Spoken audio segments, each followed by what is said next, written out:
That's hard. Now I'm just basically trying to find, I guess you could say, all these doors for each cabinet to where they have like the same gap in between each one, top and bottom and left and right. Of course, the top, same thing, trying to make sure they're all flush with one another. And then even from the side, which is kind of hard to get in the camera, but to making sure they're flush here as well. That, you know, like right here, I'm adjusting this one.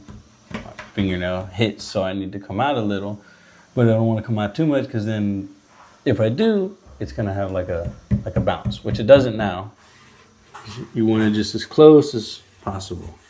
Like this one, I can feel need a tiny little bit, tiny little adjustment, but nothing too much. And luckily they all went on pretty good, so I'm not having to do nothing crazy. And it's just 4 in a row, which is easy.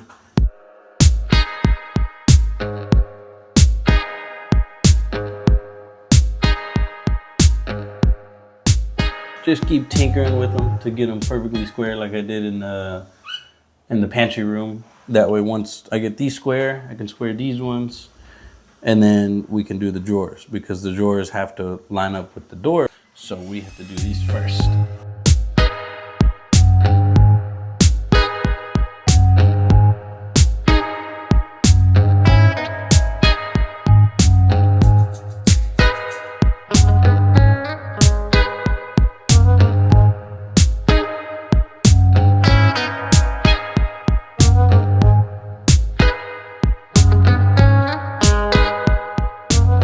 So on the hinge, where it attaches to the plate inside the cabinet, there's one screw which adjusts in and out, right? So like I said, if this one needs to come out more, then I would just adjust this one, you know, twist it whichever direction to bring it out a little more, which I think I can do right now, actually. All right, so I can make it like, oh, it's flush, but now see, now it has a bounce. It means it's not touching evenly, but down here is already touching. And so I want to make sure that, of course, it's flush, but that I can also get to where it doesn't have any bounce. So then I got to come and tinker with this one and kind of go back and forth to make sure they're all still run smooth together. It's flush with this piece, basically. It's perfect. This is perfect. Now you can put the drawer in. Okay.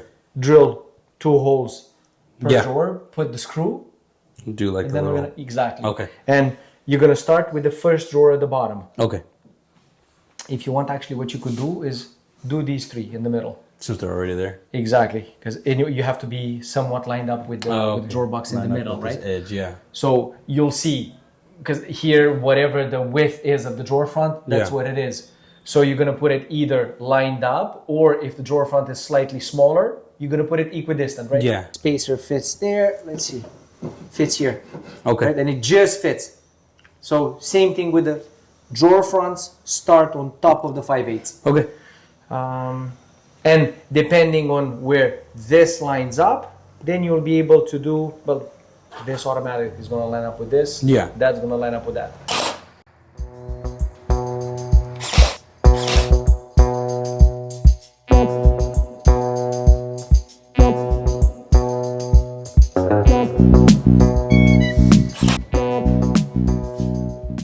Look at this. So pretty. So pretty.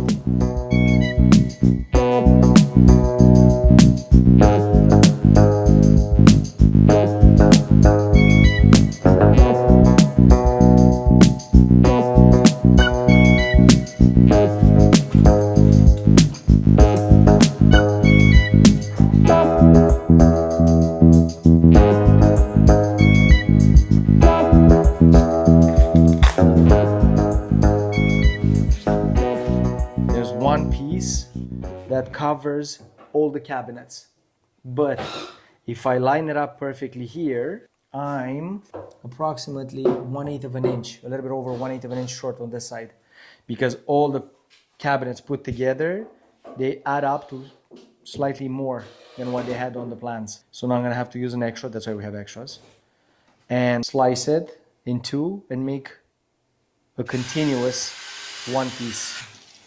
More work for me. Yay! A quarter. Perfection. It's gonna look like it has a frame, basically. It's gonna have a strip at the top, one at the bottom, and the doors and drawers are gonna be in between those two frames. Like almost like a face frame cabinet. These spacers pre-cut at 7/8 of an inch. We know that 3/4 of an inch the door plus 1/8 of an inch the bumper. It's gonna end up being perfectly flush.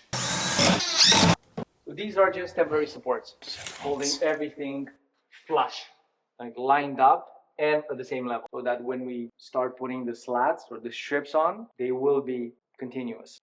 Because the whole panel, the whole wall panel, is being held only with construction adhesive to the back wall. There's no fasteners, nothing. And because there's no fasteners, I wanted to make sure that for the 2 days that we waited for the glue to dry, everything stayed nice and flush.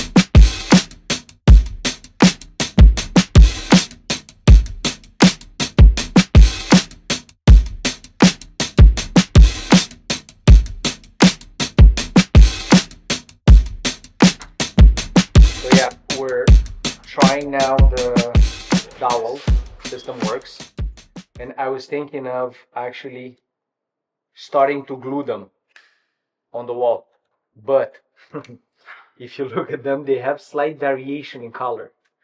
So I don't want to start gluing them and then be like, the fifth one would actually look better in the 72nd spot, because we cannot take them off once they're put in position with the dowels and glued, because I'll have them all on. We'll see exactly if we want to rotate or switch any of them for consistency and look purposes. And then we'll individually take them out, put glue, and put them back in the same spot. Make it make sense color-wise.